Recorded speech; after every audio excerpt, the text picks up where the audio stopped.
So yeah, Everton 2, Liverpool 0. The last Merseyside Derby under Klopp.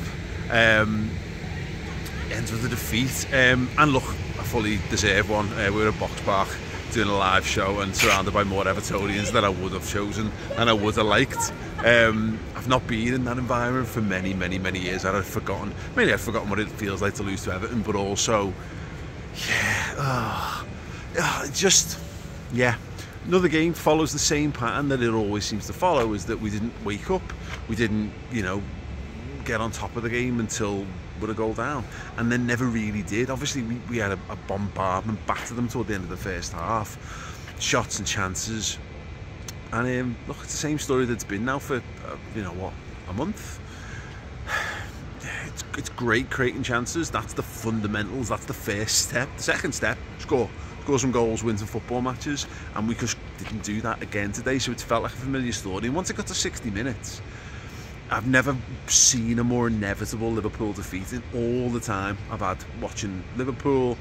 Maybe someone on a par across all. That's been a long time, but certainly on the Jurgen Klopp. 60 minutes gone, you just knew we weren't even scoring, let alone getting back in the game. And you sit there and you watch it because ultimately we've seen too many mad things to not have hope, to not think that the chance might exist that we might turn it round. But obviously, with every minute that passes, just thinking the dreams of we need to score 3 here start to look absolutely wildly remote, and that's it done, isn't it? I mean, look, I'm a glass half full person, but even I always said don't get cross when people think that it's still got a chance, when the people who are always the people who think the best think it's probably done or think it's fucked or whatever. That's probably the time when it actually is. And yeah, look, it's a shame. I really want to win the league title. I really want to win it under Jurgen Klopp while I'm there in the building. It's not going to happen this season. I think it's, we're in the stages. I said a miracle stage a couple of weeks ago. It's wishful thinking at this point. And while it's mathematically possible, it's still possible, but kind of whatever.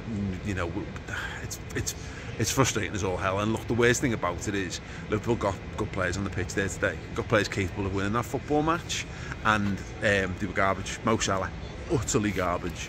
Szobo's like garbage, and Darwin Núñez is the one who's going to get the most stick because that's just his sort of lightning rod role for Liverpool.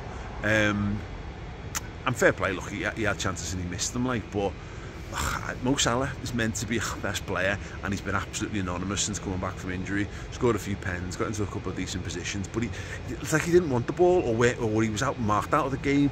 Is he carrying an injury? I really don't know.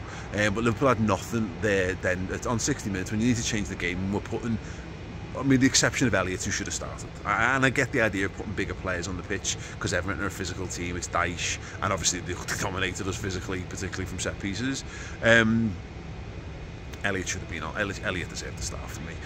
But yeah, particularly because Szobo's been utterly awful again since he's come back from injury. But yeah, look, Salah's the one who should be carrying this team at this point. Trent's trying to carry it, Virgil's trying to carry it, Alisson's trying to carry it. I thought they all had decent games in varying ways. Van Dijk obviously had probably more of a struggle than I'd have liked to have seen him against Calvert-Lewin. And Trent's obviously just making his way back to full sharpness, and I don't know what's happening with Salah at the moment. He looks absolutely miles off it, and yeah, in big moments you need big players to step up for you. Who've got the ability to carry a game, the experience, the wherewithal, and the physicality, and Salah should be that guy. But like when he has that volley at the end, you're like, oh look, is he still on the pitch? There he is. And typical, yeah. But look, I've got tons of recriminations about this. Of course I have. No one wants to lose a Merseyside Derby. It's the worst feeling, particularly when you're in the city, and worse than ever because I'm actually out in public for it. Horrendous. But Everton deserved it. They did.